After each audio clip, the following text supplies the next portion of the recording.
Hey, folks, in this episode of the Light Artist Podcast, I get to sit down with rock and roll photographer Dustin Rabin.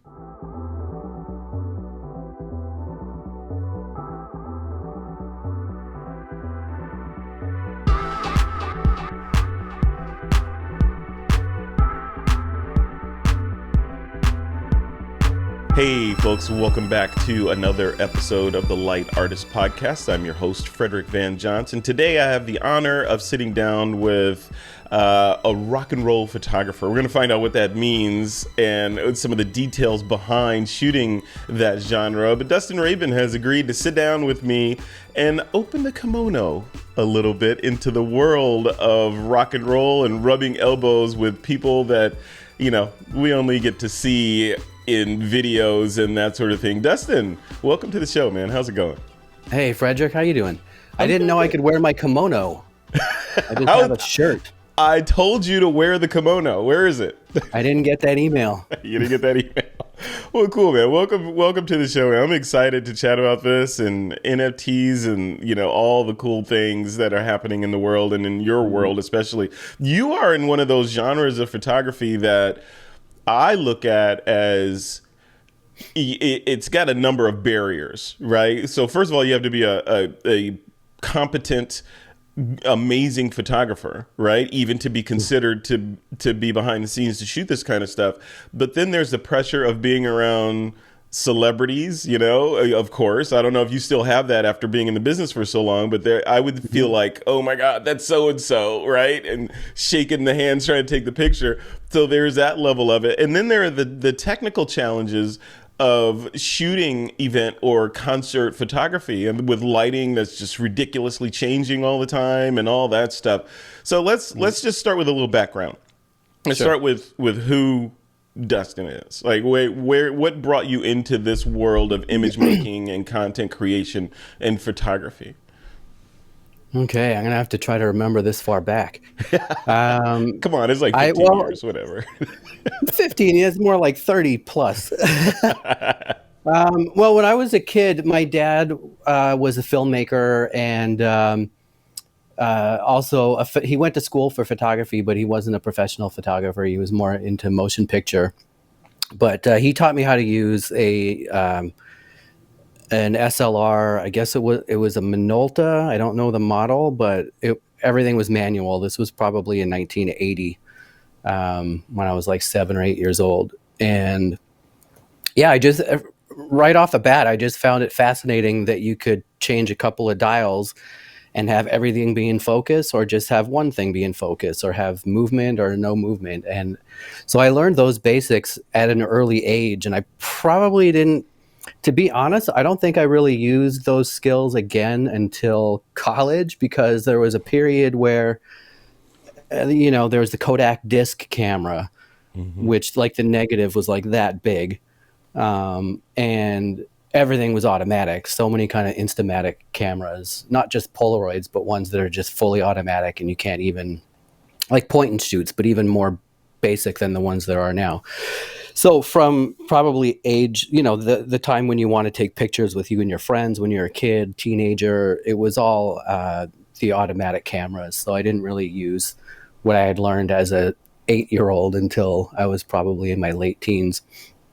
And then I started, wow, where was I? I was doing a community college course, like a communications thing, where I went in basically for the TV video part of it, because that was the closest thing to a filmmaking course that I had in Victoria, BC, where I grew up. And it didn't turn out to be that at all. It was more TV, like news and reporting and stuff like that, which I wasn't really into. But there was a radio station on campus, and the outgoing music director, his name's Al Ford. He still works in radio. It's great. And back then he was like 1 year ahead of me. So he kind of appointed me the assistant music director, because he saw that I was really into music and I enjoyed that part of the program. And then I took over his position when he graduated. And one day I got some mail addressed to music director. And it was like a black and white zine from Edmonton, I think, from Edmonton, Alberta. called Slur magazine, and it was all kind of punk rock and metal and more alternative kind of music. And they did interviews, concert reviews,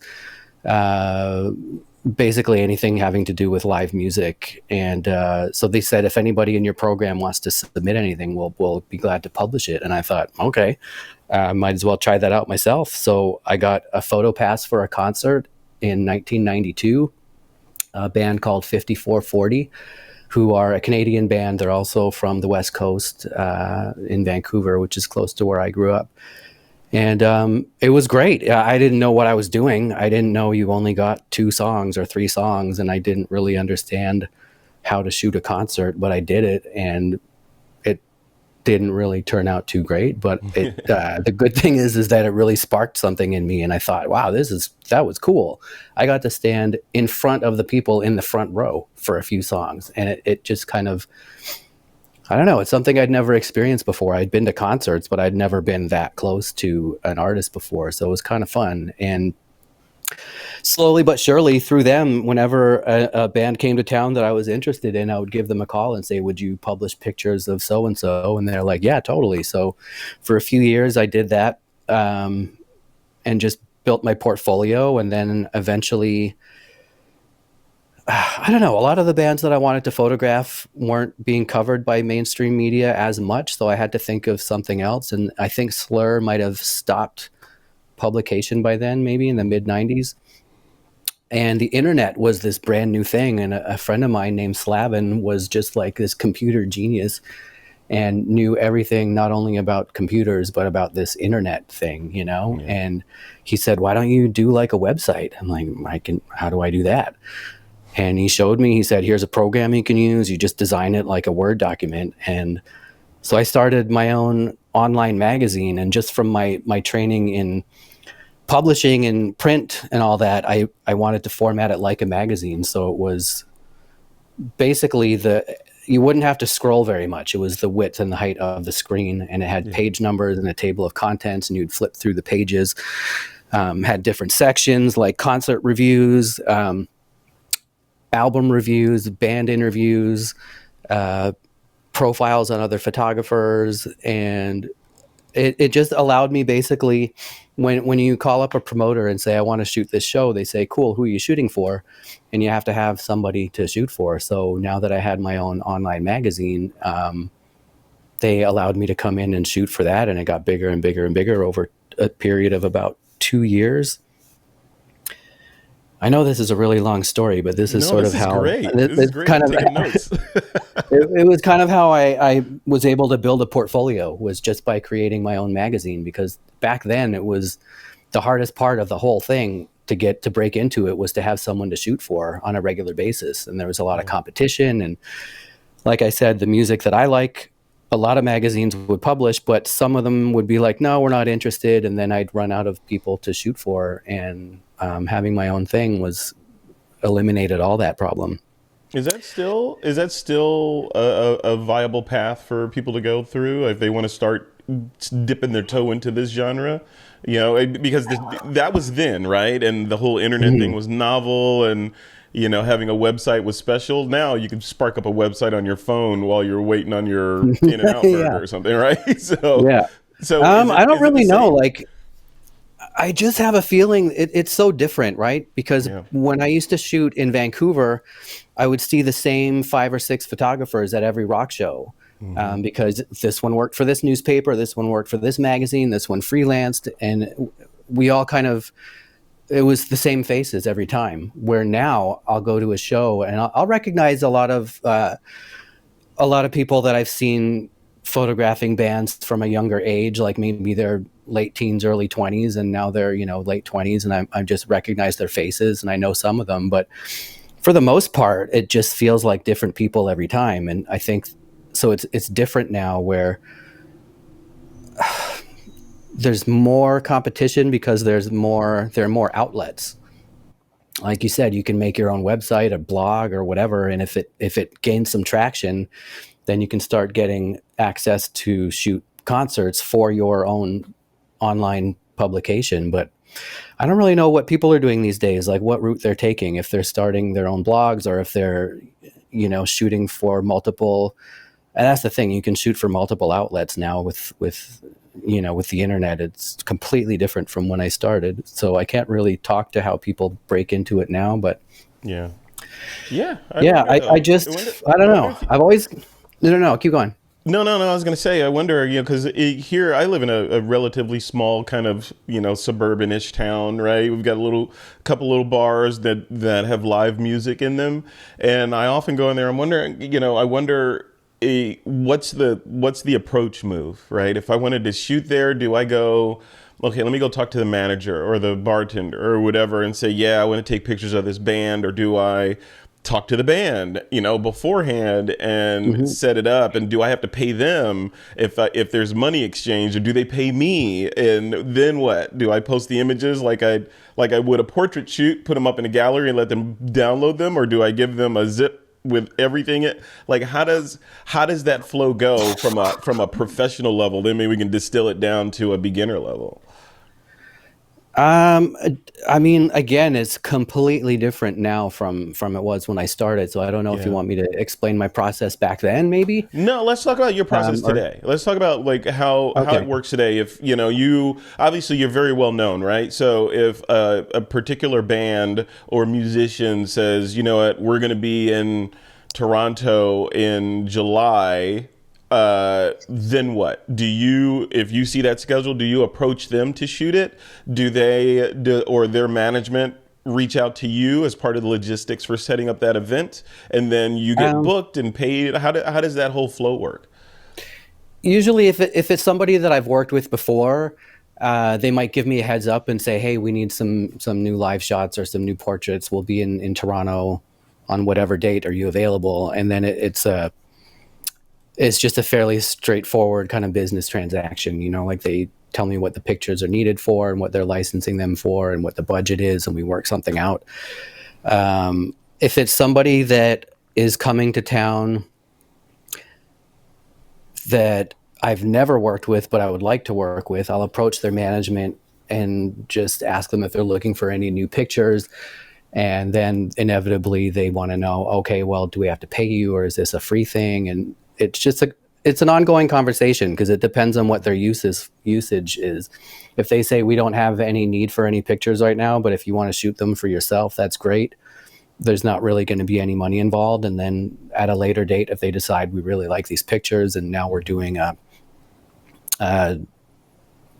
book or a album package or something, and they want to use some of the pictures, then of course they have to pay a licensing fee. So it's never really a straightforward thing. It depends on the situation. It depends if I'm asking them or if they're asking me, and whether or not they need the pictures, or if it's just a thing where they say you can come do it for yourself, or if we can have a couple for social media. Which would be the beginner move, is to kind of shoot on spec like that, just to get to understand the genre and maybe come out with a couple of good images as you sort of build your skill set, right? And building the portfolio is super important. Like, I can't stress that enough. If you think that you're going to get paid because, I've shot 3 concerts, I'm a professional now, that's great if someone's willing to pay you. But if they're not, don't turn it down necessarily. I mean, I didn't even think I'd be doing this for a living until probably the 4th or 5th year that I was doing it, just because I was having a good time and I didn't really think of it as a long-term thing. So yeah, a lot of people think that just because they have some degree of experience, they must get paid or they won't do it. And I'm all for getting paid. Don't get me wrong. I'm just saying if there's an opportunity to do something that would be great for your portfolio, or you're just super excited to do it, and they say, we're really sorry, but there's no money because we weren't planning on hiring a photographer, but if you want to shoot it for free, you can do that and use them for your portfolio. That's to me, that's as good as getting paid in the beginning, because a free opportunity to get photos of one of your favorite bands in your portfolio is, that you can't put a price on that in the beginning. Yeah. It's like with you remember what was it? What was it? Batman? I think it was It was, I forget, maybe the first Batman, not the first one, but one of the more modern Batmans. And the Joker had a quote: "If you're good at something, never do it for free." Right? He was talking about, bad stuff, obviously, but, Right. but he's like, if you're good at something, never do it for free. In the photography world or in the artistic world, it's the opposite, right? You do it for free until you can, feel competent and have a portfolio to actually be able to charge, right? And and I mean, I'm not discouraging anybody from trying to get paying jobs in the early days. I'm just saying if there's an opportunity that would be helpful to you and there's no money involved, if as long as you're not being taken advantage of, to me that's the most important thing. Like if I feel an artist management calls me and says, we want you to photograph this, and I say, cool, how much are you paying? And they say, oh, nothing, but you can use it for your portfolio. Then I'm being taken advantage of, because they're clearly saying we're going to use these pictures for something and not pay you. But if it's a situation where I'm the one making the request and I say, I'd love to shoot your artist, and they say, sure, what's it for? I'll say, just, for myself, if you guys want to use it for social media. It doesn't necessarily have to be a money thing. It's just if they use the pictures for anything commercially or any official use, obviously, as a professional, I need to get paid. But I'm just telling people whenever they ask me for that kind of advice is just don't burn any bridges or close any doors, because the person who's offering you an opportunity or who says yes to your request to photograph them, but they don't have money, they're going to be the people who will pay you next time when they see the good work that you did. Yeah. Or when they're looking to hire somebody. Yeah. I mean, the relationships are the most important thing. I mean, I just the record labels, management, the artists themselves. I've never just gone to a concert, taken pictures, gone home, and then never talked to them again. I always follow up. It's the way that you get future work, is to follow up and show them what you did last time, basically. And how do you, there's just so many questions I have. I have a list of questions. I haven't even asked you any of the questions that are on my list that we discussed yet. So. Yeah, I'm a long talker. So no, I love this. No, not at all. It's just, this is a fascinating topic, and it's exciting. But in terms of style, I mean, you've been shooting for a while, like you mentioned, like 30-ish years, right? So how do you, at what point do you feel like you started to develop your own personal style as a photographer? I'm going to bring up your website here, so while you're talking about that, and I can see a style in these shots here, right? So at what point did you start figuring out what the Dustin Rabin style is? I could pretty much tell you the exact month that happened. Or roughly, it was the summer of 2001. I went to Los Angeles just to kind of see if I wanted to move there. I had some friends I could stay with for an extended period of time. So I stayed there for about 4.5 months. And I did the rounds at all the record labels and took any meetings that I could get and showed my portfolio. And in the meantime, a friend of mine said, you should approach modeling agencies to photograph portfolios for the younger or the newer models who don't have portfolios yet. They often get photographers just to shoot on spec in exchange for portfolio prints. So I thought, okay, well, I've never done this before, but I'll give it a try. And I think I photographed 4 or 5 models over the period of a week, kind of like trying to fit in, like not that I'm a fashion photographer, but I thought I have to act like a fashion photographer or shoot differently because these are models, they're not bands. And I tried really hard to sort of light things a certain way or pose them a certain way that I thought would fit with their modeling portfolio. And when I got all the film back, I realized this just looks like stuff that I've been doing with bands. This isn't good. This isn't going to be what they're looking for.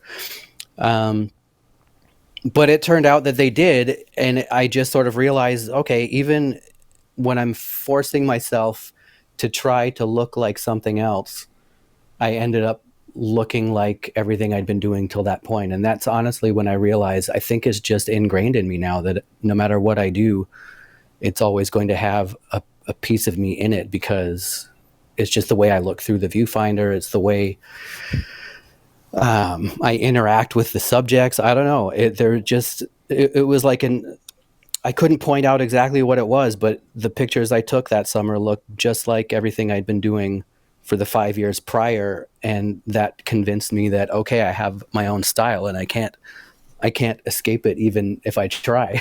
Yeah, no matter where you go, there you And are. that was and that was kind of a good thing. It was when I finally realized, because before that I thought, oh, how do I separate my work from other people's? And not that I stressed out about it or anything, but every once in a while I would think, I wonder when I'm going to sort of develop my own style where people will look at a picture of mine and know who took it.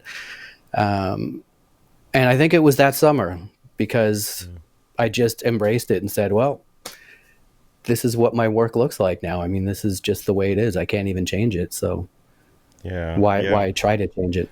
Yeah. Why swim upstream, right? Just literally go with your personal flow.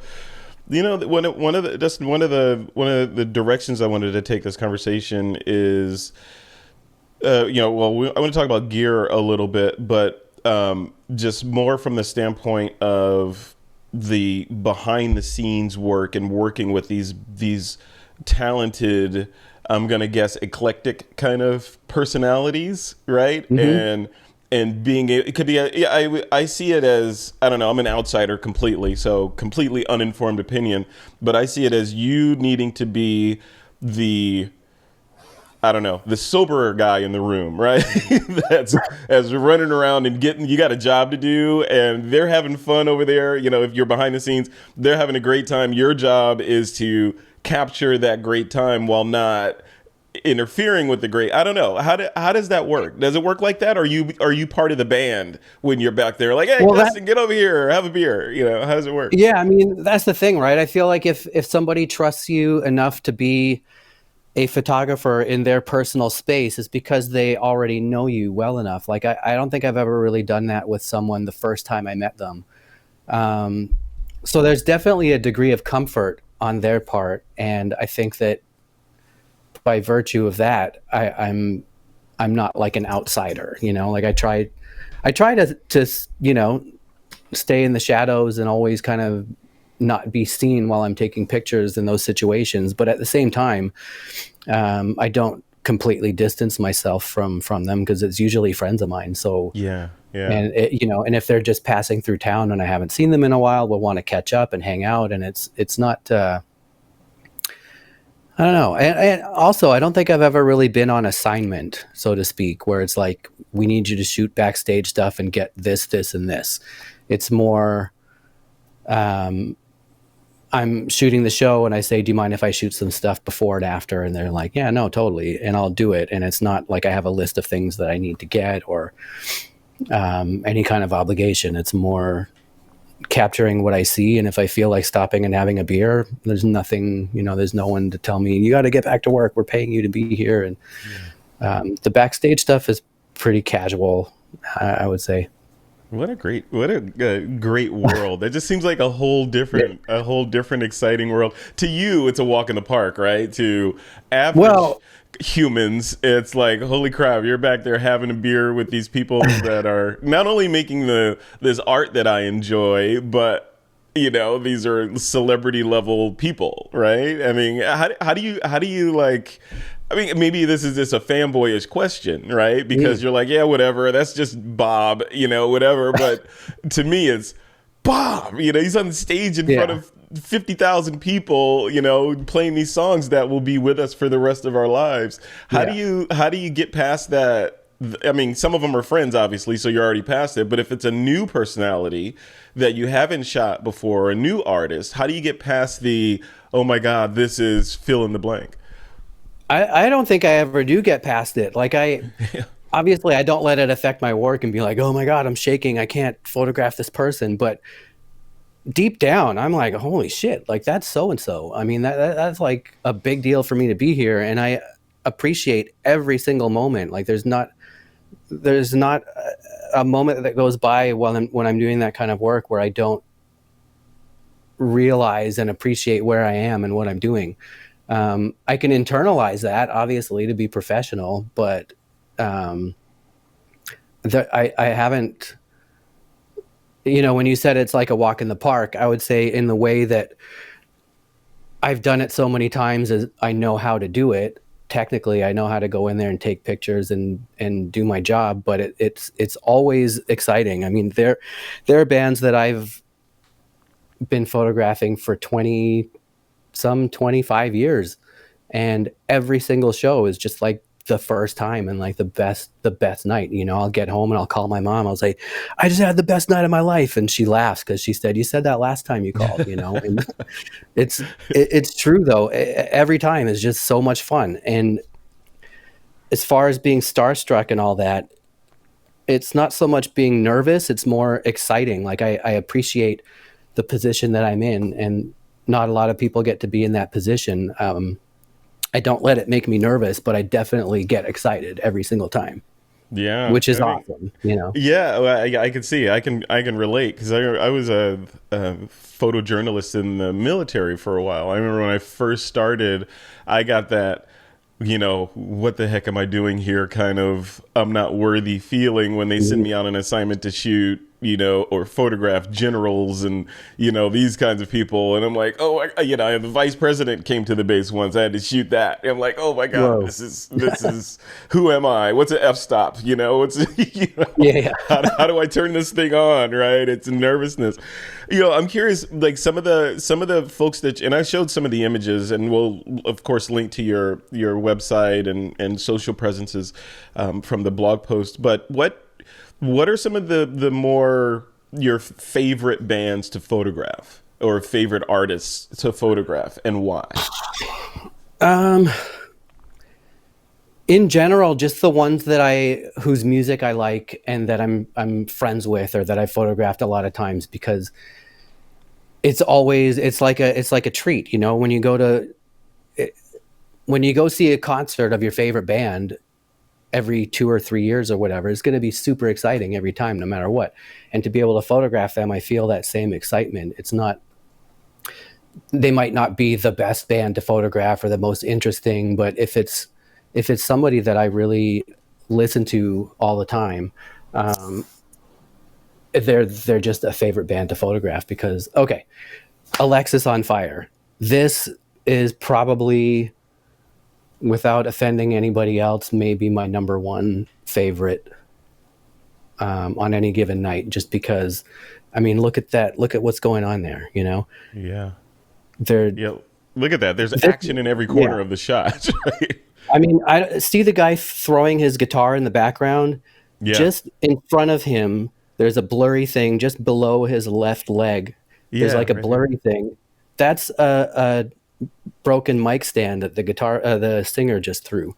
Oh, he kind of like bends it over his neck, almost like a pretzel sort of thing, and then that was him throwing it. And then you got the bass player Steele on the ground losing his mind, as he always does, and also you'll notice Wade in the background with his guitar. That's not a whole guitar anymore. I think it's just the neck. So wow. The other half of it's already in the audience, I think. And that was a special occasion because they broke up and got back together, but this was the night that was supposed to be their final show ever. And for all intents and purposes, we all believed that, like they thought that was their last show ever. And this was the final moments of it. And it's just being able to be there for the final moments of something, it's like the end of an era, and I don't know how to describe it. You can see what's happening in the picture, and then you can just imagine how proud I am to have been the one to be there, because right? They're one of my favorite all-time bands, and it's just, you get emotional doing those things because you just realize, wow, I'm here, and It's a literal. I don't That know. was you guys thought this was a literal drop the mic moment, so they were dropping the mic at this Absolutely. point, right? In a heavy way. Yeah. Yeah. Wow. These um, are great, and I'm noticing a lot of black and white. Do you gravitate towards black and white? Do you feel like color is a distraction in some of these kinds of shots? yeah, that's a good way to put it. I feel like color is a distraction unless there is something specific about the color that it says something, you know. And for me, if it's part of the story, without sounding too corny, I just find black and white to be more documentary feeling and just more beautiful to me. I love black and white.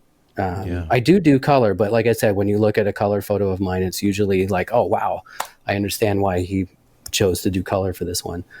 Yeah. So that one on the left, if you scroll back a little bit, the Foo Fighters one, I mean, I've been photographing them since 1995, and they're absolutely one of my favorite bands to photograph because they they're super professional. They put on an amazing show every single night, and it's just, no matter how many times I've worked with them, it, like I said, it's always exciting. It's always exciting. Yeah. And that show there was just bananas because there was a torrential downpour going on, and they had to cancel the show after three songs. Dave had a broken leg, so somebody just had to come and pick him up and give him his crutches and get him the hell out of there because he's sitting on a big metal chair in a lightning storm. Wow. So it was kind of crazy. Dustin, you must have like a library of adventures and different stories that you could tell. Like, I just like sit down and have some whiskey with you one day and just talk about things off the record, right? What are some of the more noteworthy, sort of adventures you've had behind the camera at shooting music? I mean, that last one was quite a moment. I mean, that was something that went as close to viral as anything I've ever taken, because that night we were sitting in the dressing room waiting to find out if the show was going to go back on or if it was canceled completely. And I was flipping through the pictures on the back of my camera, and I came across this one, and Dave Grohl was sitting, we were on a couch and he was sitting right next to me, and I kind of nudged him and said, man, look at this one. And he saw it and he was like, holy shit, you have to send this one to me right now. I'm going to post it on our Instagram. And I didn't have my computer with me, so I just said, well, I can send it to you tonight. He's like, no. Here, give me your camera. And he took his phone and took a picture of the screen on my camera and posted that. And it was my most viewed or liked picture ever, probably to this day, because he posted it right away after the show. And it wasn't even really like a photograph. It was a cell phone picture of a screen. Isn't that But great? it was just such a moment that he was like, I have to post this right now because it's so crazy. I mean, you just look at all the guys there soaking wet, and I think it destroyed a lot of their gear, sadly. But yeah, It's that the was Foo Fighters, right? They could get more gear, I think. Well, I'm sure they could. Yeah. But yeah, it was. I think that was one of the most exciting ones. The next one over I saw there is Paul McCartney, which you can imagine. I still feel funny when someone says, "Oh, what kind of people do you work with? Who's the most famous person you've worked with?" And I kind of have to collect myself and not chuckle and say Paul McCartney, because people are like, "Come on, get the hell out of here," and it doesn't even feel real still. Yeah. Wow. I mean, you're literally, when I see this kind of work, you're literally capturing history, right? We always say anytime you aim a camera, I think of photographs as bookmarks, right? Because our brains are constantly deteriorating. You could bookmark a moment by taking a photograph of it, like that Paul McCartney moment. You took that photo, that's going to be in your brain for the rest of your life, and all you got to do is take a glimpse at that. It's going to take you right back into that moment where you were standing, what you were shooting, what it smelled like, what song he was playing, all that, right? I don't remember the song, but I remember everything else, because where he was here was sort of up on a platform where his piano was behind where he normally is when he's singing and playing bass.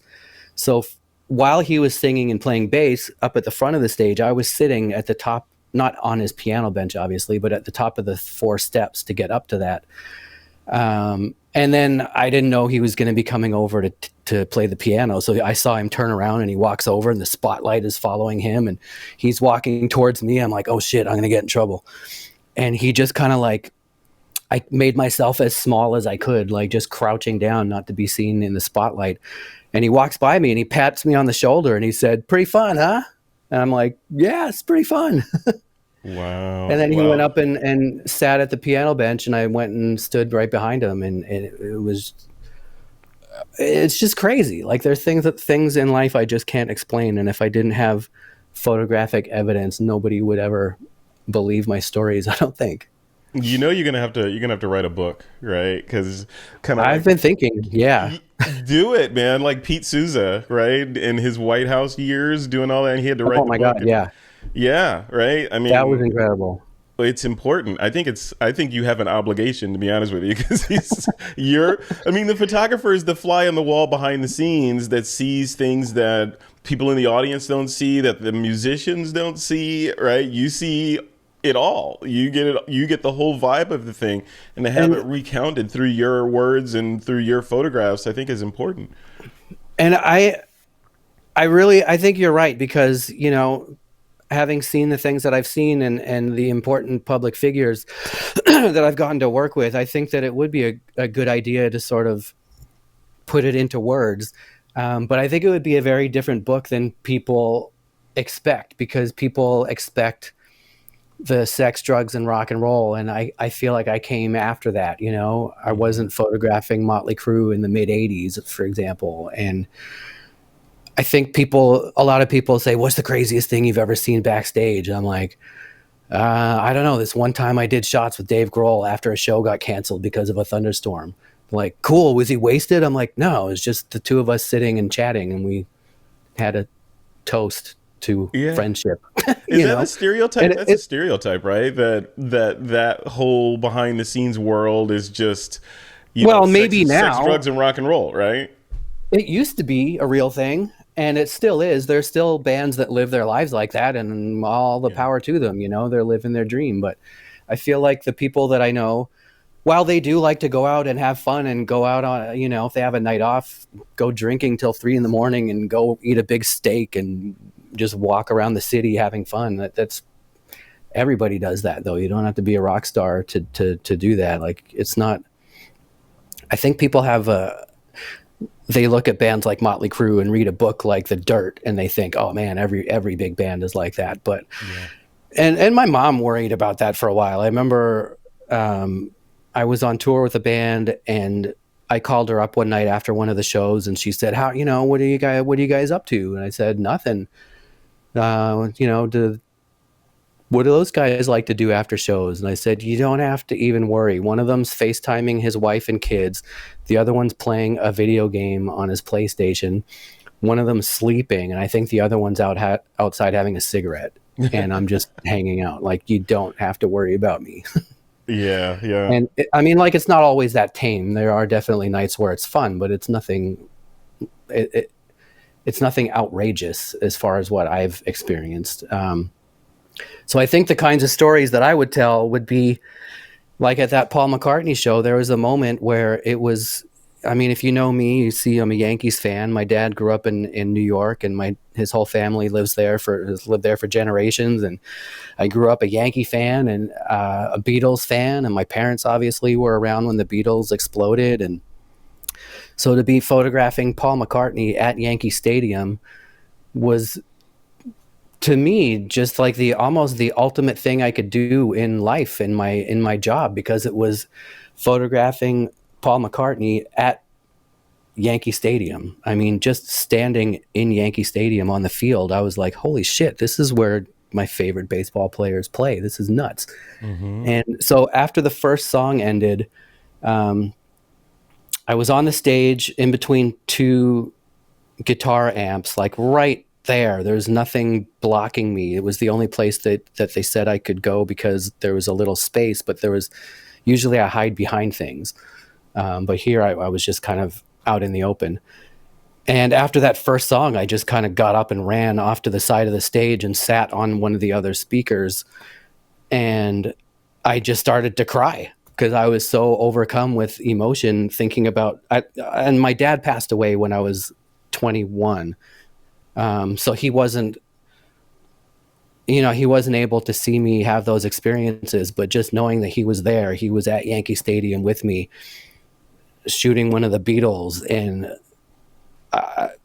I just sat there and wept for a few minutes for a few seconds, because it was like the culmination of all the hard work I had ever done and all the things my dad hadn't gotten to see me accomplish. And it was just such a powerful moment for me. And the photographs from that night turned out fantastic. And it was like the perfect, it was like, like I tell my mom, I just had the best night of my life. But that was honestly one of the most perfect moments of my entire career. And, people might want to hear like, oh yeah, but does he do drugs?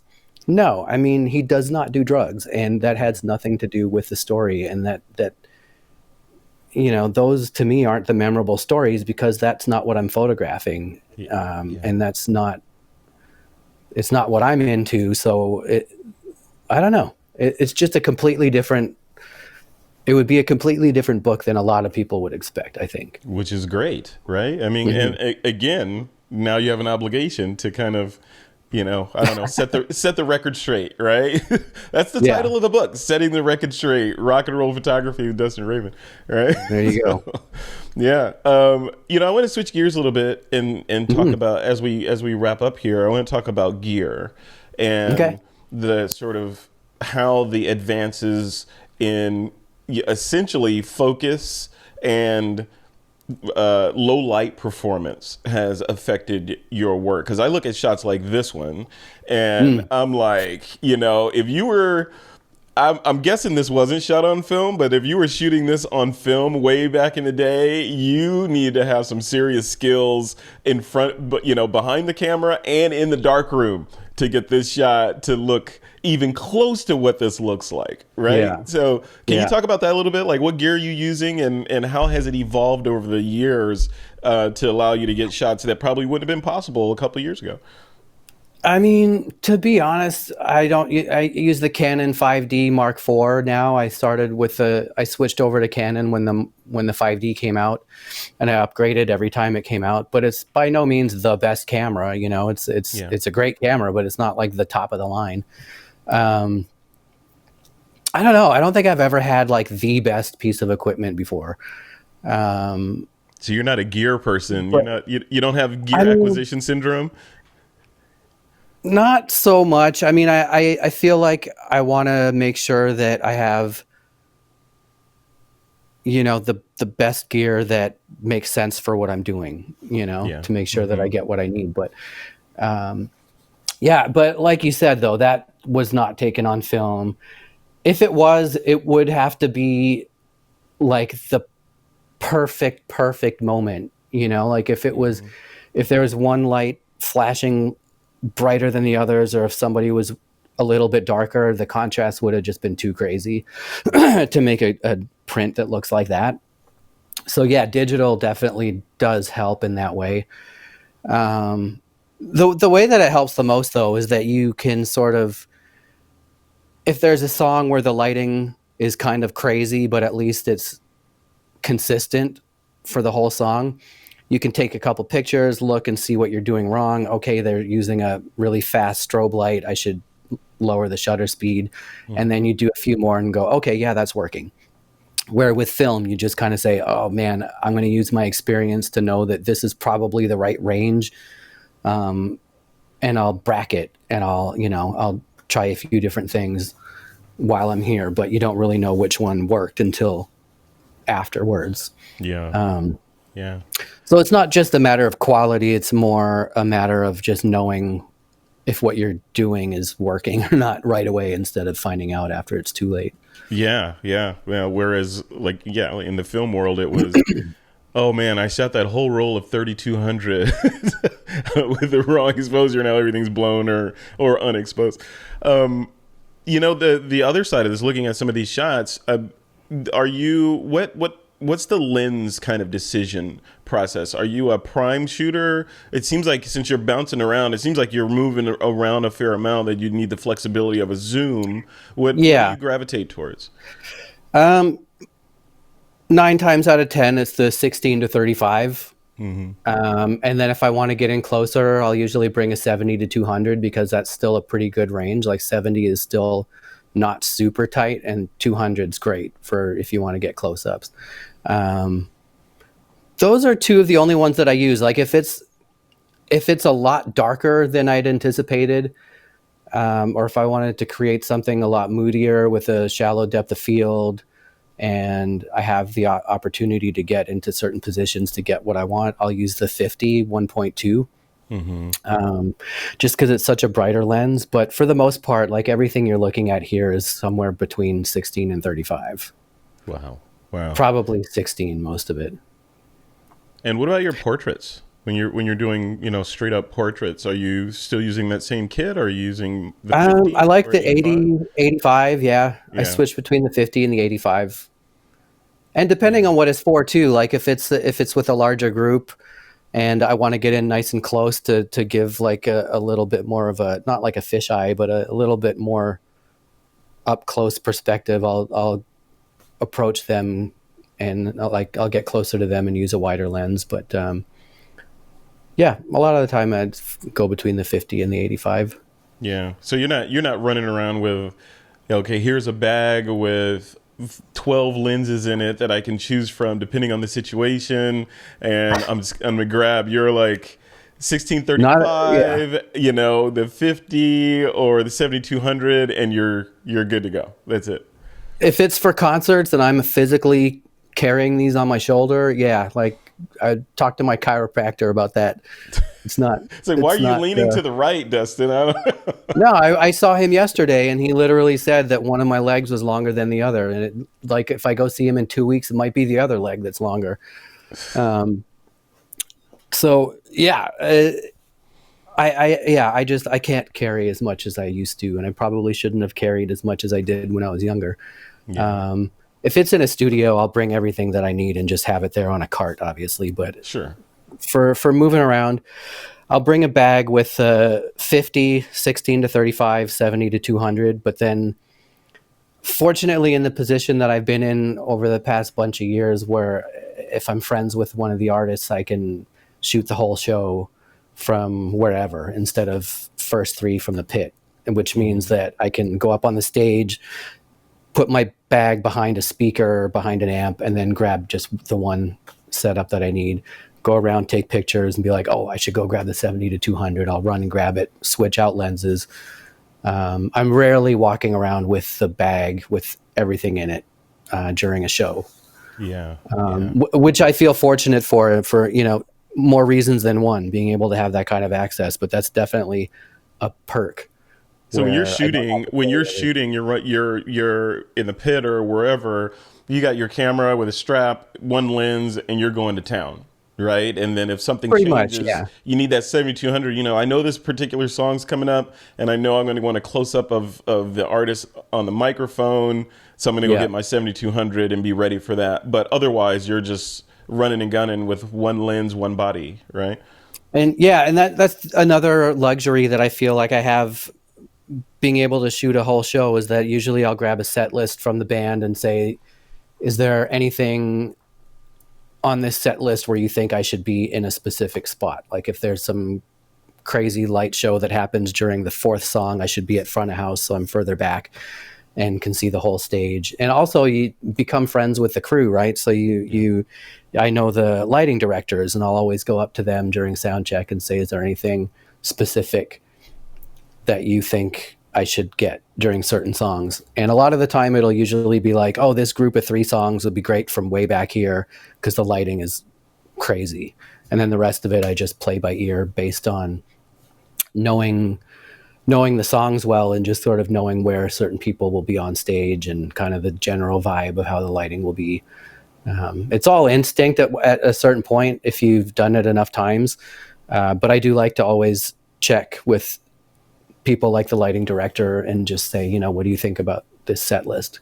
Yeah. Yeah, so much. One of the I want to talk a little bit about NFTs before we Hmm. break, but one of the questions that we sort of brought up in our pre-interview was genre. I call it genre reconciliation, right? So you're a human. You have a favorite kind of music. Maybe some favorite artists, of course. Do you, as a professional, how do you approach genres or musicians that you don't particularly like what they're working on, that they're Hmm. what they're, or the genre of music, or even the message in the music? Does that Right. affect the shot, or is it the same and you're a machine when you're out there? I mean, I've been just from the beginning, since I was working for free and just doing stuff for magazines that focused on bands that I would listen to normally. I sort of came up photographing a lot of rock bands just by default, because that's mostly what I would listen to, and the contacts that I made in the business were more on that side, like the rock genre. Um, but I'm, even if it's somebody that, if it's a type of music that I don't listen to or that I don't like, it's not really going to affect the photographs if the artist is good at what they do, and if Yeah. they put on a good show, and if the audience is super into it, which they usually are. um, they'll make for great photographs. And yeah, I feel like the advantage of knowing the music is just sort of being able to predict where and when things will happen a little bit more than if you don't know the music. But as far as whether or not I like a certain genre, will that affect me photographing that type of artist? I don't think so, because I'm just open to people who are good at what they do and they're passionate on stage, and if the audience is into it, um, I can just sort of walk into it, and I'll get into it too. It might Yeah, not the be something energy. I'll go home and listen to, but yeah. Yeah, yeah, interesting, interesting. The this is, of course, where you're on the Light Artists podcast right now, which Yeah. means you are one of the artists in the Alpha collection. Hmm. That's coming out from Light.art. Can you talk a little bit about how you got involved with that? Yeah. My friend Caitlin Cronenberg and we both kind of dove into the NFT world around the same time. I would say it was spring 2021, so just over a year ago. And whenever we would see something or hear about something that the other person might be interested in, we'll send it along. And when she saw, I guess she's friends with a couple of the curators from Light, and she said, "Hey, I think they'd probably be into your work. You should give them a shout." So I reached out to Marcos and had a conversation, and I filled out the submission form, and they ended up taking a couple of my pictures. And yeah, it was just through word of mouth. Caitlin was looking out for me, and she said, "I think you should apply to this." And it's pretty much how it It's happened. relationships, man. It's all connections, and Yeah. not so And much just in helping each other out, backdoor. right? Right. Yeah. It's just, Mm. yeah. It's interesting how things work out. In what's your, what's your perception of the whole NFT space? And how all that works and where it might be going. What's your perspective on that? I mean, I think it's a great thing. I find it hard to break into, because I don't know. I do other things. I don't just photograph musicians, but that's sort of what my best work. If you were to say, give me your 10 best pictures, they would all be pictures of musicians, I think. Yeah. And it's so niche that, just like in the real world, I've had people say, they want to hire me for a commercial job and say, "Oh, we don't really know, because have you ever done commercial before?" And I'm like, it's a picture of a guy holding a thing. It's not, you know, rocket science. But they'll go with somebody else because they think I'm just a rock and roll photographer. And it's kind of like that, I feel like, in NFTs too. Like, it's not really an area in the NFT world that's been saturated. And I don't really know what the audience is for that. It's a very specific audience. Um, yeah, and I found it frustrating, mainly because um, I've been doing what I do for 30 years, and I feel like that should hold some kind of weight in Hmm. in society when people are looking at photography. But as you're aware, when you're entering the NFT space, you're kind of starting from zero.